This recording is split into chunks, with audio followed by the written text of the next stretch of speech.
नमस्कार के TV news में आपका स्वागत है। मैं हूं स्तुति और आइए एक नजर डालते हैं शहर की प्रमुख सुर्खियों पर।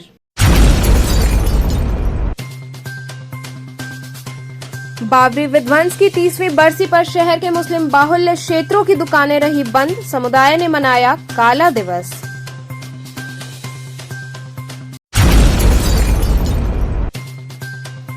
अघन शुक्ल चतुर्दशी पर पिशाच मोचन कुंड पर मृत किन्नरों की आत्मा की शांति हेतु किया गया सामूहिक पिंडदान।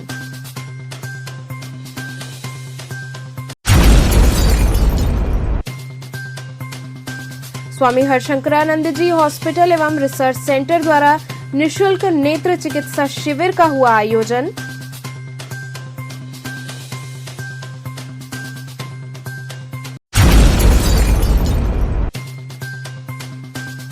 और अर्बन हाट में लगे हस्तशिल्प मेले में पूर्व उप मुख्यमंत्री डॉक्टर दिनेश शर्मा ने पहुंचकर हस्तशिल्पियों से की वार्ता। और अब खबरें विस्तार से।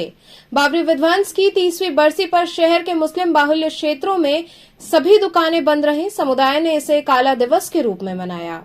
बाबरी विध्वंस की 3री बरसी का असर धर्मनगरी काशी में देखने को मिला। आपको बता दें कि 6 दिसंबर 1992 को कार सेवकों की भीड़ ने बाबरी विध्वंस के विवादित ढांचे को गिरा दिया था। वहीं धर्मनगरी काशी में मुस्लिम बाहुल्य क्षेत्रों की सभी दुकानें बंद रहीं और इस दिन को काला दिवस के रूप में मनाया गया। शहर की सबसे बड़ी मंडी नई सड़क कपड़ा मंडी, हड़ासराय, दाल मंडी सहित सभी दुकानें बंद रहीं। लोगों का कहना था कि आज बाबरी मस्जिद को गिरे 30 वर्ष हो गए। इस गम को भूलना मुश्किल है। हम किसी का विरोध नहीं करते, न ही हमारा कोई दुश्मनी का मकसद है। हम लोग आज इस गम को मनाते हैं और अपनी दुकानें बंद रखते हैं। वहीं इस दौरान शांति व्यवस्था कायम रखने हेतु क्षेत्र में पुलिस फोर्स तैनात रही। किस तरह की आज बंदी की गई है? आज देखिए 6 दिसंबर है, जो 6 दिसंबर हम लोग हर साल इसी तरह मनाते हैं, इसलिए कि आज के दिन हमारी बाबरी मस्जिद शहीद हुई थी। उसके एवज में हम अपना रोज़ प्रकट करते हैं, यानी गम मनाते हैं। इसी सिलसिले में हमारी सारी दुकानें यहाँ बंद रहती है। हम लोग बंद करके दुआखानी करते हैं। इस सिलसिले में समझ लीजिए हमारा कोई विरोध नहीं है, मतलब इस तरीके का कि हम कोई लड़ाई झगड़ा करें।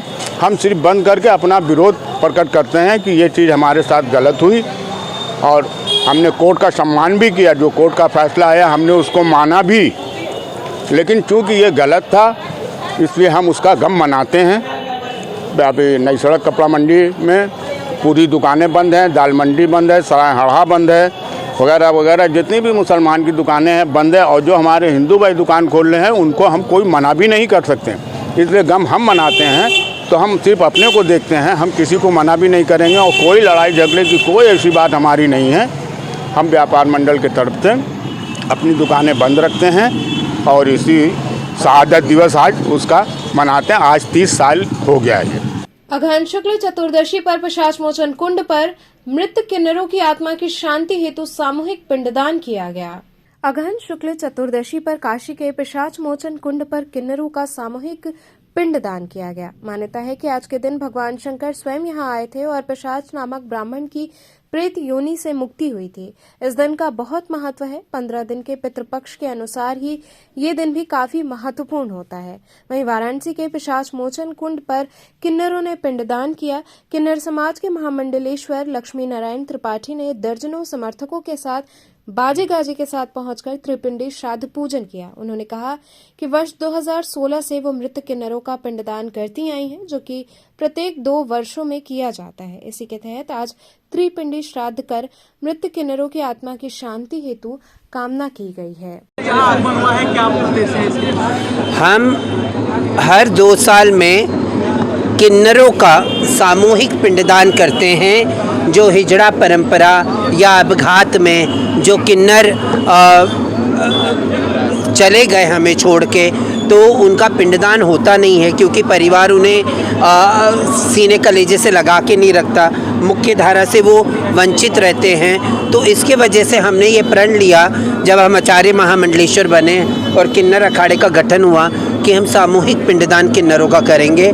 तो मुन्ना भैया ने हमें साथ दिया, जो इस घाट के मुन्ना भैया जो महंत है, उन्होंने हमें ये साथ दिया और तब से हम 2016 से हम सामूहिक पिंडदान करते आए हुए हैं। माता जी काशी में इस समय उत्तर और दक्षिण का मिलन काशी तमिल संगमम हो रहा है, तो इस प्रकार के आयोजन से क्या लगता है कि दो संस्कृति का मिलन काशी के विकास में कारगर साबित होगा? काशी अपने आप में इतनी बड़ी संस्कृति है कि पूरे भारतवर्ष का वजूद में ही काशी है, कि काशी इतनी बड़ी है।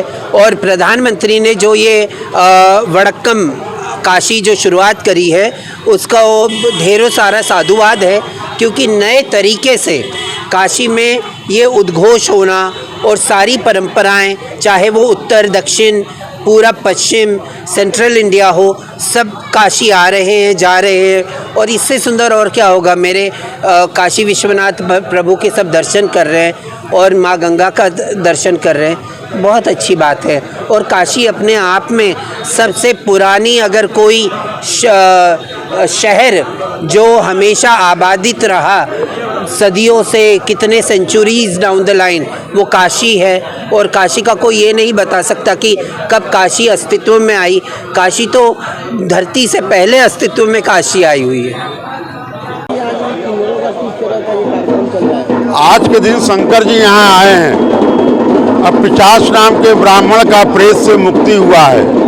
आज के दिन यह सरोवर शंकर जी ने बनाया है। आज किन्नर महामंडलेश्वर वेद में लिखा गया है, आज के दिन यहाँ स्नान श्राद्ध पूजा पितरों को मुक्ति होता है। जब 50 का आज के दिन प्रेत से मुक्ति हुआ, तो हर इंसान के लिए आज के दिन बहुत बड़ी दिन है। जैसे 15 दिन पितरपक्ष के, उस तरीके से आज का दिन महत्व है।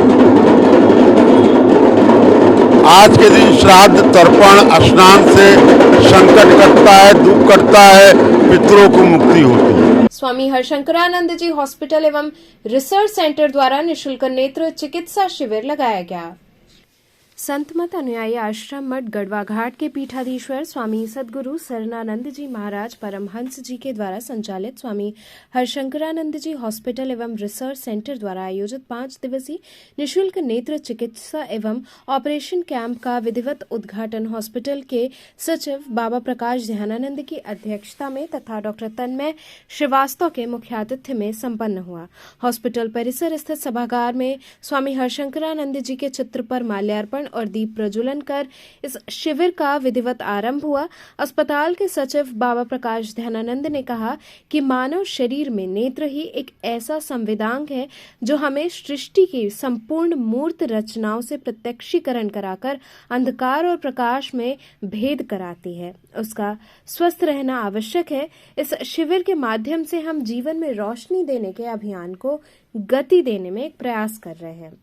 मुख्य नेत्र चिकित्सक डॉक्टर तन्मय श्रीवास्तव ने इस आयोजन की प्रशंसा करते हुए कहा कि प्रत्येक व्यक्ति को अपनी आंखों की नियमित जांच करानी चाहिए और कोई भी परेशानी होने पर चिकित्सक से परामर्श से ही उपचार करना चाहिए। आंखों के प्रति लापरवाही खतरनाक हो सकती है।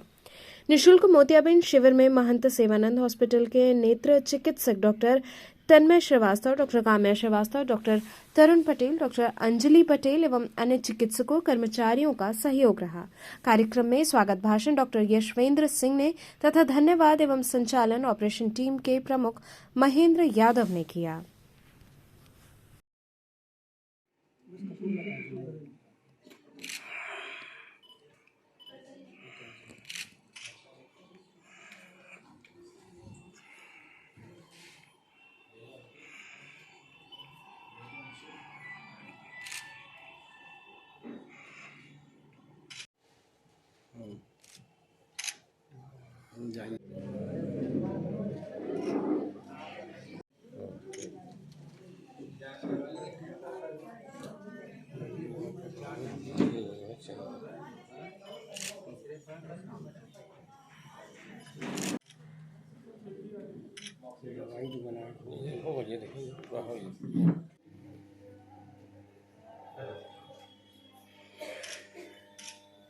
मैं आरएमओ डॉक्टर 1 बजे तक लगातार जारी रहेगा।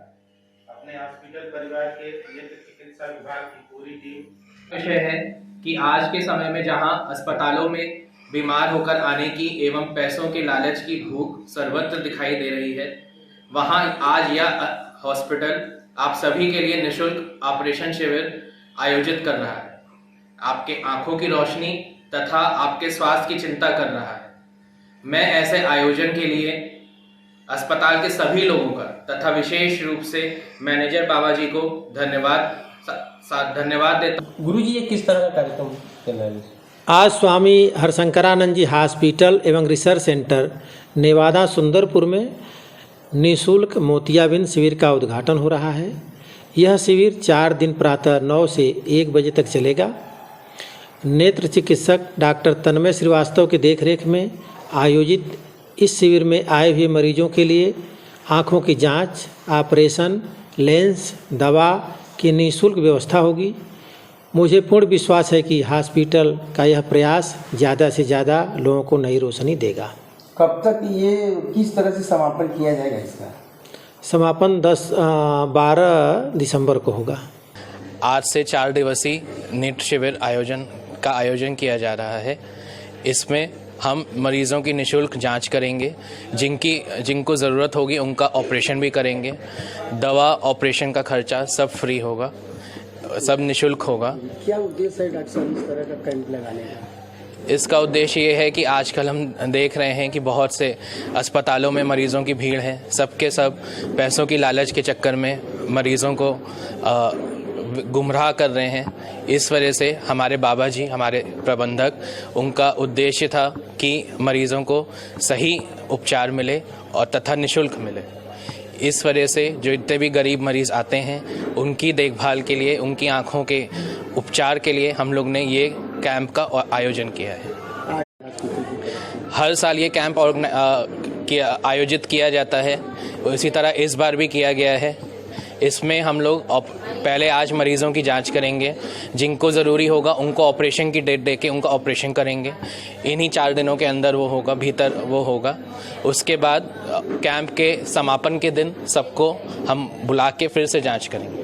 अर्बन हाट में लगे हस्तशिल्प मेले में पूर्व उप मुख्यमंत्री डॉक्टर दिनेश शर्मा ने पहुंचकर हस्तशिल्पियों से वार्ता की।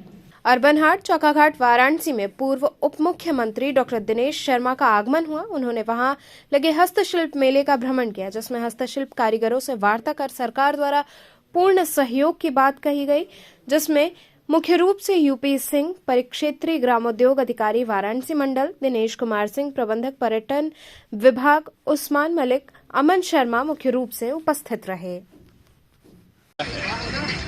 और भारतवर्ष के विभिन्न प्रदेशों में कलाकृतियों का निर्माण, वस्त्रों का निर्माण, विभिन्न प्रकार की शिल्प कला अपने आप में अनूठी है।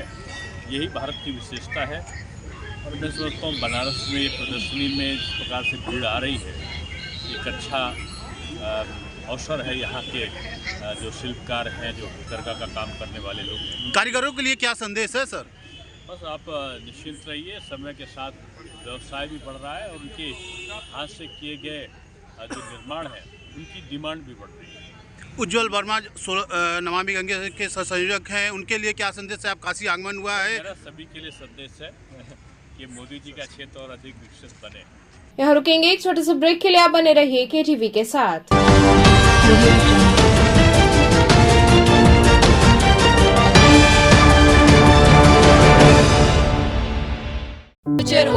महात्मा गांधी काशी विद्यापीठ से संबद्ध आचार्य सीताराम चतुर्वेदी महिला महाविद्यालय, डुमरी, पड़ाव, रामनगर, वाराणसी।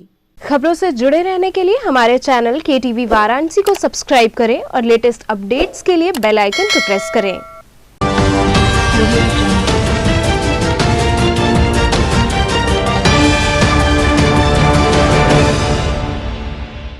ब्रेक के बाद आपका स्वागत है। यूपी कॉलेज प्रवेश द्वार के सामने छापा मारकर रसोई गैस चूल्हा रिपेयर की आड़ में अवैध रिफिलिंग का भांडाफोड़ हुआ।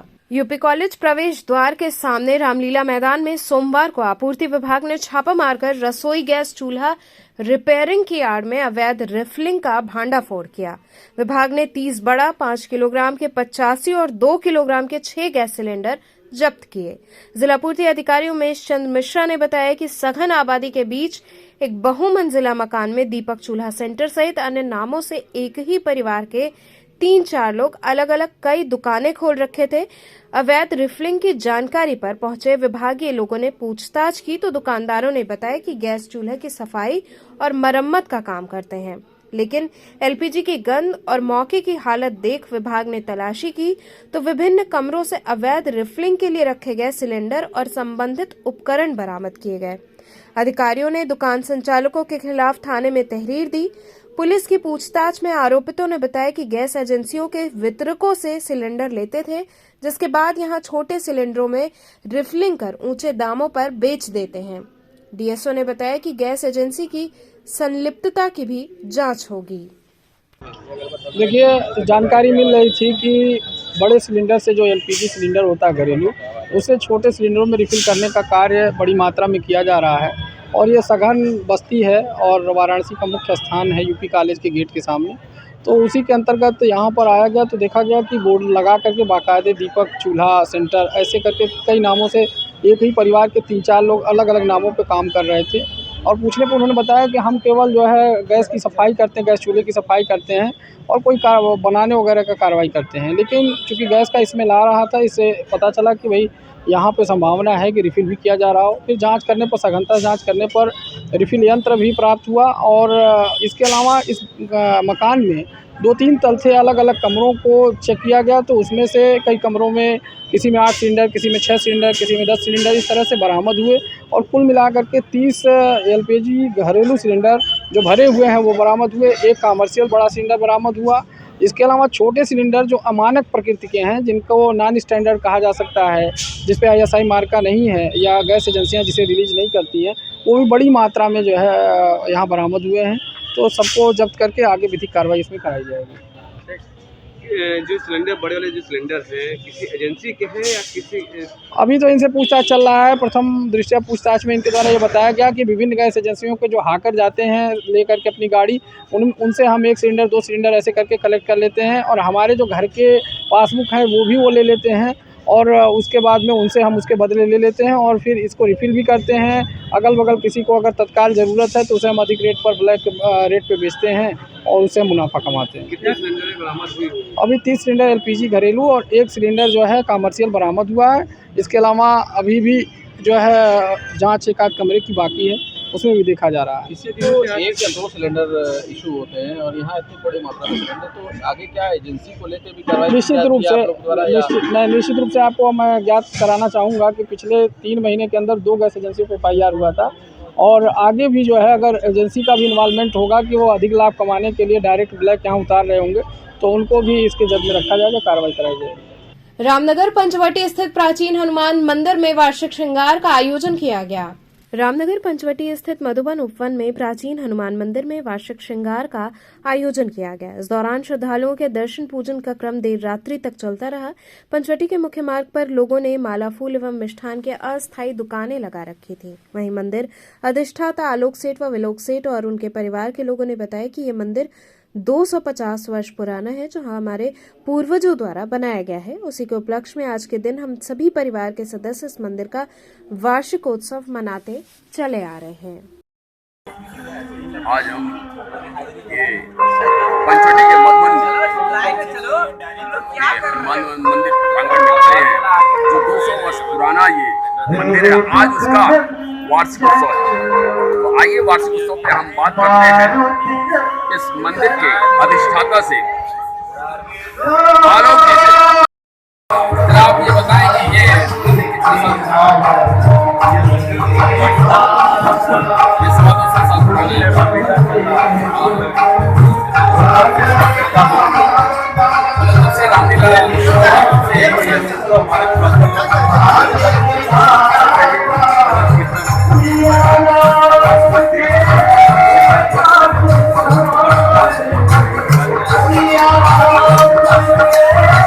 ये मंदिर आपके दादाजी ने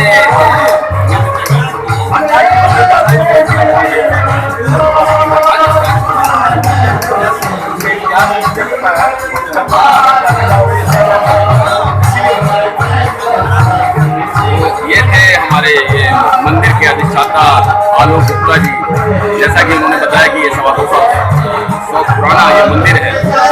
कैमरा पर्सन के साथ मैं मनीष KTV न्यूज़, रामनगर। राष्ट्रीय पंचायती राज ग्राम प्रधान संगठन के संस्थापक की पुण्यतिथि मनाई गई।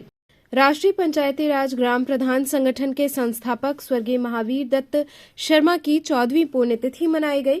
चिरईगांव विकासखंड के सभागार में आयोजित कार्यक्रम के दौरान उपस्थित लोगों ने संस्थापक के चित्र पर माल्यार्पण कर उन्हें नमन किया। इसके बाद एक संगोष्ठी का आयोजन किया गया, जिसमें सदस्यों ने संस्थापक स्वर्गीय महावीर दत्त शर्मा के किए गए कार्यों का उल्लेख किया, साथ ही अपनी समस्या व मांगों पर विस्तार से प्रकाश डाला। 45% रुपया कट चुका है, जो कि ग्राम के विकास के लिए आता है। जो आज हमारे पास 55% बचा है, उसमें भी सरकार द्वारा हर ब्लॉकों पे जेई नियुक्त किए हैं। उसमें से 2% काट के विकास के कार्य का ही पैसा उनको भी हमें देना है। आप देखिए, पंचायत सहायक रखे गए, उनको भी ग्राम निधि से पैसा दिया जाता है। केयर टेकर रखे गए, उनको भी ग्राम निधि से दिया जाता है। गौ पालक रखे गए हैं, उनको भी ग्राम निधि से दिया जाता है। इस प्रकार से गांव सभा की जो विकास के लिए पैसा हम लोगों को मिलता है, वो लगभग 60% काट दिया गया है, मात्र 40% बचा है। इसलिए गांव का विकास हम लोग नहीं कर पा रहे हैं। इसी का हम लोगों ने आज विरोध किया हूँ चिरईगांव ब्लॉक पे। तो चलते चलते पुनः एक नजर डालते हैं शहर की प्रमुख सुर्खियों पर।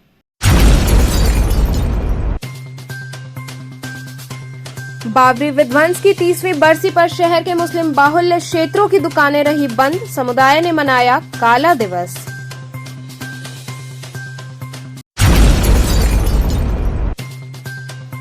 अघन शुक्ल चतुर्दशी पर पिशाच मोचन कुंड पर मृत किन्नरों की आत्मा की शांति हेतु किया गया सामूहिक पिंडदान।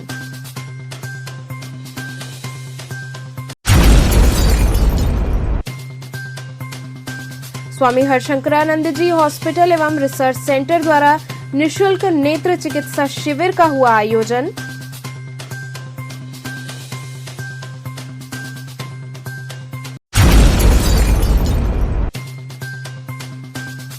और अर्बन हाट में लगे हस्तशिल्प मेले में पूर्व उप मुख्यमंत्री डॉक्टर दिनेश शर्मा ने पहुंचकर हस्तशिल्पियों से की वार्ता।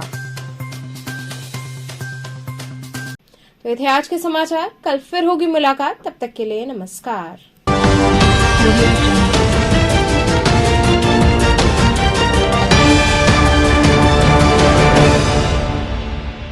खबरों से जुड़े रहने के लिए हमारे चैनल KTV वाराणसी को सब्सक्राइब करें और लेटेस्ट अपडेट्स के लिए बेल आइकन को प्रेस करें।